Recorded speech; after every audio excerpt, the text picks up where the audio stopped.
Welcome to Chiang Mai, Thailand's second largest city, located in the country's mountainous north. It's quite a contrast from frenetic Bangkok and the white sand beaches of the south. It's known for its hundreds of stunning temples, unique Northern Thai dishes, and of course, the elephants that call the lush jungles home. Stick with us to see our recommendations for the best ways to experience all three of these essential Chiang Mai highlights. Let's go! So, we were coming from Krabi in the south, and there happened to be a direct flight from Krabi to Chiang Mai. So that's what we did, quick, easy, direct flight. And when we arrived, it was still kind of early, so we couldn't get into our rooms. And what do you do in Thailand when you have some time to kill? Get a massage, obviously. We found a place called DeepSense Massage, Singh. We'll put the info in the description. And we walked right in and were able to get a couples massage without much of a wait. It was fantastic. 10 out of 10 recommend.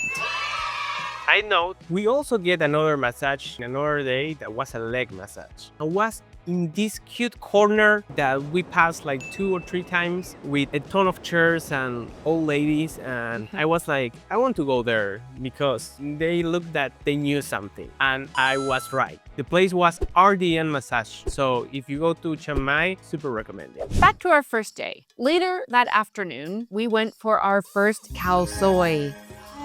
Khao Soi is the most famous dish in Northern Thailand, and I will say one of the most famous dishes of Thailand. And basically, it is egg noodles in coconut milk curry. Yum! So Has an amazing flavor. Commonly is done with chicken or beef, and you didn't need neither of those. I didn't. I had tofu, of course. That was the veggie version with tofu and other veggies. Equally as amazing. Well, I don't know. I didn't try the other one, but I thought it was delicious. Yeah. The cherry on top of these noodles are more noodles, but they're fried. So they add this extra crispy, crunchy sensation in all dish that create like a whole experience. And for that reason, people really like it. So good. I know I've said that like 3 times now, but it really is that good. Yeah. Anyways, apparently we heard while we were there that they think this dish came from Chinese Muslim immigrants that emigrated at some point to Northern Thailand, but nobody's 100% sure. And we'll leave the address of the restaurant in the description. And speaking of Khao Soi was another dish that we make and we cook on our adventure in the cooking class in Chiang Mai. We love cooking, and we try in every country that we travel to understand which is the food, which is the spices, which is the flavors. And for that reason, we always try to go to a cooking class if we can. And in this case, we did it. And also because it's the only time that Lele really like to cook. Since Northern Thailand is known for its specialized cuisine, there are lots of cooking classes. We went with an option we found on Viator, which we can leave in the description as well. But they picked us up from our hotel in the morning, and the first stop was going to a market so we could learn more about all of the different spices and things used in the cooking. After our visit to the market, we continued to the farm where the class was going to be hosted. It was a cute little organic farm. And once we got there, we got to pick out our 3, not just 1, but 3 dishes that we were going to make. And we also made an appetizer. So it was a ton of food. Definitely make sure you come hungry because we had leftovers, but we were leaving the next day, so we couldn't take it with us, and we were really sad.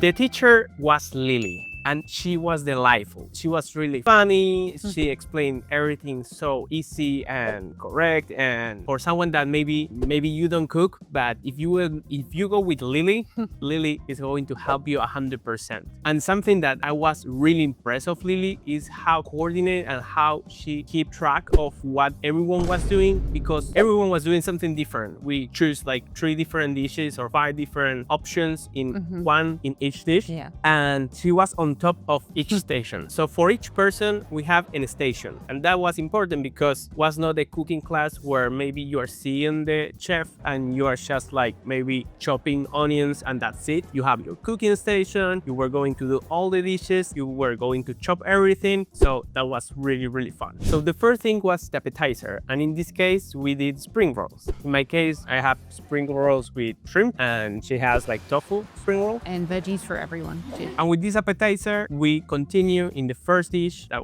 they were complemented each other. That in my case, I made the stir-fried chicken with holy basil. That is a kind of basil that is common in Southeast Asia and is a common ingredient there that creates that Thai flavor and is really important in their cuisine. And it's definitely different than regular basil. And then I made like stir-fried cashew tofu, which I'd never had before, and it was delicious. They're very generous with the cashews there, and it was like mostly cashews, but yum, really, really good. So once we finished making all of that, we got to eat it. And then a couple of assistants from the like cooking school, I guess you could call it, came and wonderfully cleaned up all of our stuff and started setting out the stations for our next dish, or getting out the ingredients, I guess, while Lily took us to explore the like little organic farm they have. They were growing all kinds of things like vegetables, herbs, and they gave us like really cute little hats, not little hats, big hats to put on while we went through, and we took a group picture, which is adorable. And side note, this photo that we just showed, we have more photos. They have a photographer that they were taking photos of you. Oh yeah, it's nice because you're busy cooking, so you can't really be taking photos of each other. So you have somebody to do it for you. And then it was time for dish number 2. So passing to the second dish, we did a curry, but we did a curry in the old way, from scratch. So the first step, in order to do the curry, you need to create the curry paste. And the difference between maybe Indian curries is like the ingredients that the curry of Thailand use is more herbal or is like kind of wet. When you are doing like Indian curries, you just like have different spices that are dry, and then maybe you put tomato paste. In this case, you use galanga, you use lemongrass, you use like turmeric. So you spend a ton of time in the mortar doing this and grinding all the ingredients, and it's a process. It's a lot of work. Yeah. Lily was telling us that in these days they have all the curry paste made by industry. They don't do that at home, and it's a really good way to understand what is inside of that curry paste.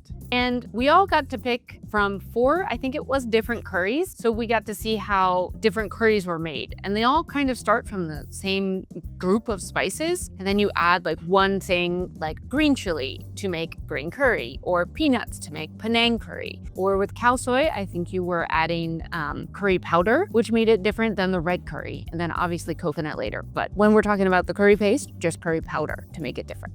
And so I did the Khao Soi, of course. It was so good. How could I not? And what did you do? And I did the masaman. All were delicious.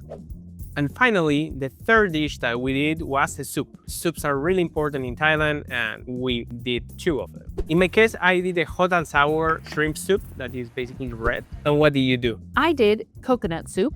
I'm just realizing, apparently I'm a fiend for coconut. Never really occurred to me before, but anyways, this coconut soup was incredible. It sounds like sweet, but it wasn't sweet. It was just perfect, honestly.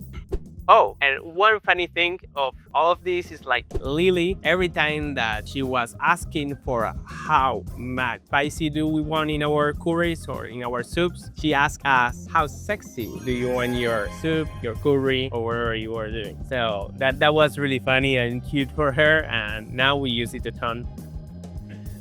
No, we don't. Thank you, Lily. Yes, thank you, Lily. You were the best. And we got to enjoy our food once again, and we went back to Chiang Mai, and that was our day. So, besides good food and message, Thailand also is recognized by another thing, that in this case is our next adventure, and what? Elephant.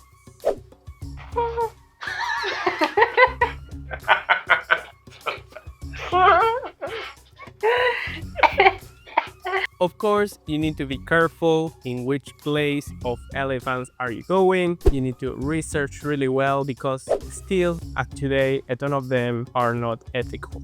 After a lot of research, we decided upon Elephant Nature Park. Best we could tell, it's one of the most highly regarded sanctuaries, and they only have rescued elephants. And elephants have to be rescued because previously in Thailand, like in the last, I don't know, maybe 20 or 15 years, they used to allow tourists to actually ride elephants. And they were also used to work, like pull huge trees that were being logged from the forests. And so many elephants have disabilities and injuries from these activities and can't be re-released to the wild, or they're just so used to people that it would be dangerous for everyone, probably.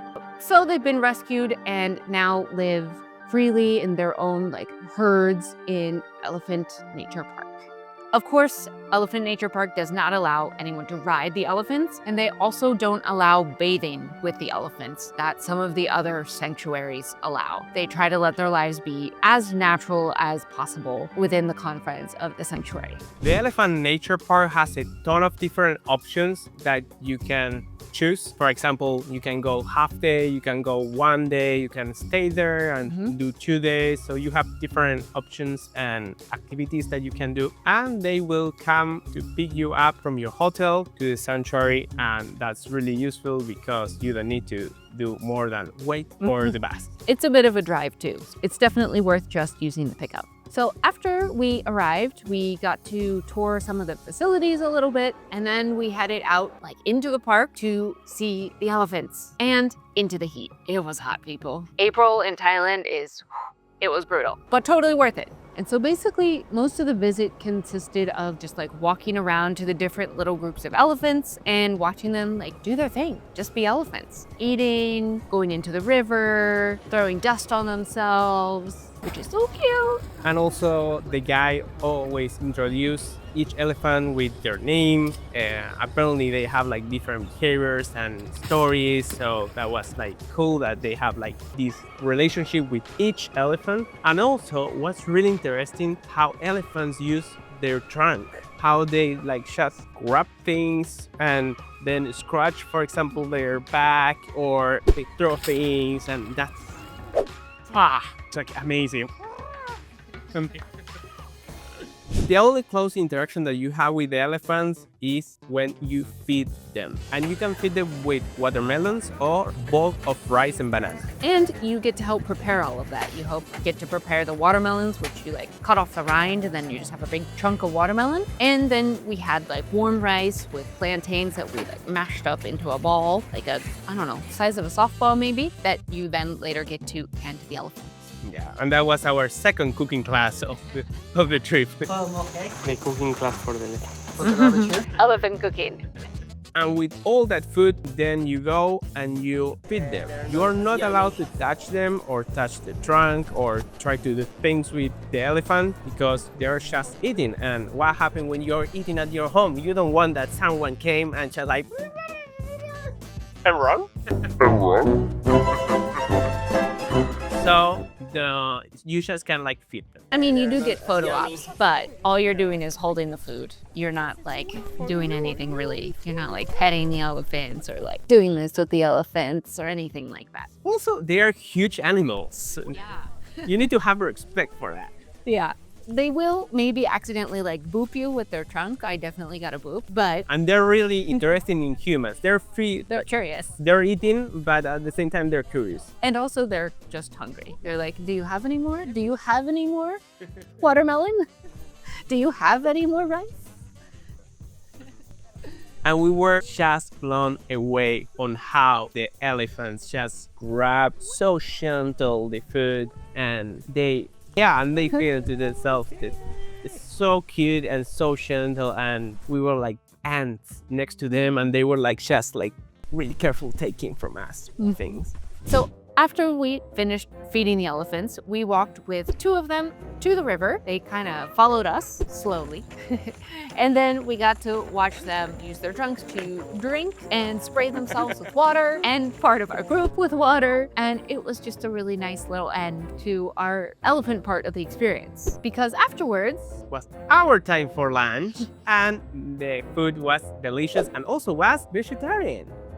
So I was really happy, but I think you enjoyed it. Yeah, it was really, really good. Everything was great. And then that was the end of our time at Elephant Nature Park. And then after that, we headed back to Chiang Mai, where we wrapped up our day with Mango sticky rice, of course. Chiang Mai, or Chiang Mai, is also known for all of the temples. And there are over 300 temples scattered all throughout the area. And that's because it was the capital at one point of the Lanna, I think you say, kingdom. So there were lots of temples for all of the people that lived in that capital. And we spent all the first day going from temple to temple. I don't know how many we did, Lost count. but we walked a ton and we crossed a ton of them and we tried to go inside of at least 10 of them. And when we got tired of walking and walking, we got our first tuk-tuk in Chiang Mai. Or we took the tuk-tuk.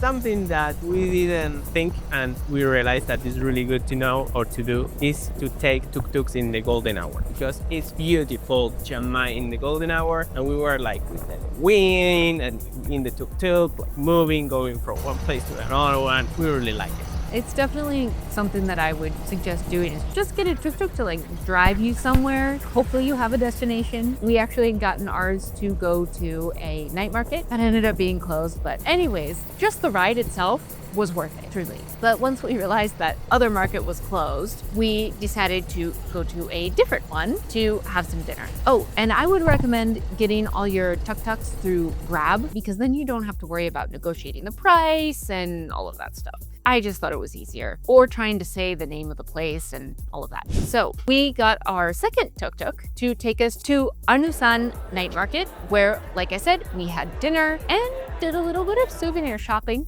And that's it for our time in Northern Thailand. And I know we definitely missed some things in Chiang Mai, so let us know what are your favorite things to do in Chiang Mai in the comments. And remember, please subscribe if you want to keep traveling with us, and see you in the next one. Okay.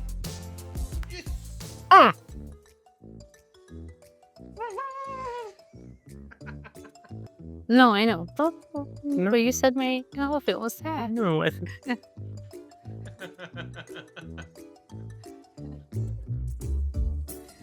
We took a tuk-tuk. But Beside beaches and sorry. we like. Here, let's go. No has. I'm not even tired. Why?